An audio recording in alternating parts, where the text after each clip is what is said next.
Hey, welcome back to my channel. In this video, I'm gonna talk about top 5 best bike lights. Starting at number 5. Cyclic Fly 12 Sport. The Fly 12 Sport from Cycliq is a light. But that's almost its secondary purpose. The Fly 12 also records video so that you can capture ride highlights or altercations. If an incident occurs, such as a crash or collision, the Fly 12 detects it and ensures the footage before, during, and after the altercation does not get overwritten. Otherwise, the Fly 12 records in a loop. There's a lot to love about the video capabilities of the Fly 12. A wide viewing range and stereo audio recording can all come in handy should you need to record a specific event, and the image stabilization makes the footage smooth. On the light side, you won't get as much as other headlights in the test. For starters, the Fly 12 only offers 600 lumens. And the light beam itself is fairly narrow. Battery life is just okay.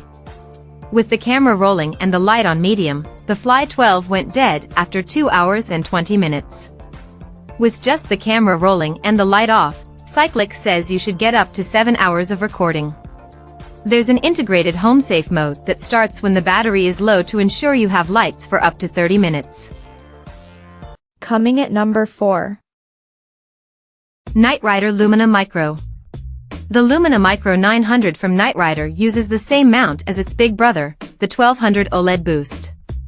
It's an excellent, stable mount that adapts to handlebars of various sizes, and the light itself detaches easily from the mount should you want to stuff the light in a pocket or use it as a handheld flashlight. It's far less expensive, too, largely because you'll do without 300 extra lumens and the OLED screen on top. The single button also acts as the low battery indicator. It lights up blue when you've got a good charge and turns red when you're running low. The body of the light feels stout and durable. The beam casts wide at full power, so you can definitely use this as a trail light on your mountain bike. The runtime during our testing wasn't bad, but it did not quite reach the advertised 2 hours of operation at 900 lumens, falling about 20 minutes short of that. Still, the Lumina Micro pushes out an impressive amount of light, hits a great price point, and sits on the most stable and convenient mount in the test. It's a safe bet if you like the build, mount, and features of the 1200 OLED Boost but want to save some cash and don't mind doing without the information screen. At number 3. Nog PWR Trail. Nog's PWR Trail 1100L does more than just light the way. It also doubles as a power bank so you can charge your phone or GoPro from it, pop it out of the mount and use it as a flashlight, or swap out the light head and use it to power other PWR accessories, like the PWR sound speaker or the PWR lantern. There's no other light in this test that comes close to the PWR's versatility. Turning the light on and off is super easy, just twist the light head. It's an excellent system that eliminates the need for buttons of any kind. Pressing the red release button on the unit allows you to pop the light attachment off if you want to use the battery as a power bank, or when it's time to charge the unit. The PWR Trail 1100L casts a nice, even, wide beam on the maximum mode. At the mid mode, 600 lumens, the light ran for 3 hours and 40 minutes, besting the advertised runtime by over an hour. The small lights on the side of the PWR Trail 1100L indicate how much battery life you have left. There are only a few downsides to Nog's big light.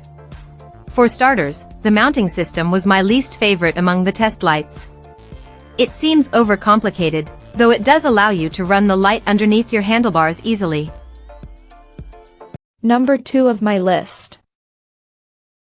NiteRider 1200 OLED. The NiteRider 1200 OLED Boost narrowly missed out on the top spot in the best bike headlights list to the slightly more affordable Lezyne Macro Drive 1300 XXL. But you get plenty for the price. For starters, the mount secures the light better than all of the others in this test, aside from the Cyclic Fly 12, which is bolted in place. The 1200 OLED Boost's mount is actually better though. It can be adjusted easily using the thumb twist screw, and you can remove the light entirely from the mount to charge it, or use it as a flashlight. The OLED screen on top of the unit offers key data that's helpful while you're riding. In particular, You can see how much time you have remaining before the battery dies. The screen also tells you what light mode you're in at any given time. The NiteRider 1200 OLED boosts light beam, casts wide and evenly. It's perhaps slightly less bright than the Lezyne Macro Drive 1300 XXL, but the Lezyne also has an extra 100 lumens. It was honestly difficult to tell the difference between the two lights in practice. Both gave me more than enough light in front and to the sides. NiteRider says you can get about an hour and a half of battery life at the highest setting. I had it set to medium, which gives you 550 lumens. NiteRider says you should get about 3 hours of life in this setting. I got 5 hours and 10 minutes from it. Great battery life, an excellent mount, a strong beam and a nifty screen make this a top choice in the headlight category. It's a touch expensive but worth every penny. And number 1. Lezyne Macro Drive. The Macro Drive 1300 XXL from Lezyne narrowly beat out the NiteRider 1200 OLED Boost for best bike headlight. They are both excellent lights, but the Lezyne light tends to be cheaper than the NiteRider. The Macro Drive lasted longer than any other headlight in the test at the highest setting, shining brightly for just under 3 hours. At the 450 lumen setting, the Macro Drive lasted just under 8 hours. The mount offers a stable system that's easily adjustable to handlebars of various thicknesses. It's a thick band that seems like it's built to stand the test of time. It's so thick, in fact, that it can be a touch difficult to pull it to length to secure it to the hook on the other end of the mount. But once it's in place, it's easy to adjust the position and the light stays solidly in place. The beam itself casts a broad light in front of you, with a concentration of light in the center of the beam. It's great if you'll be riding dark roads and trails and need to see as much as possible. With 1300 lumens, you won't be in short supply of light. And you can even add an optional remote switch, $15, that mounts closer to your handlebars grips.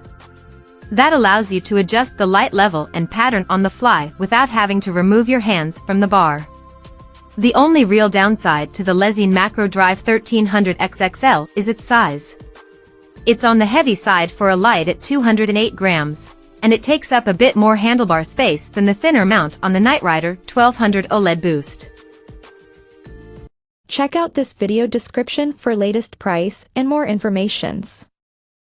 Thank you for watching this video. Please subscribe and stay tuned.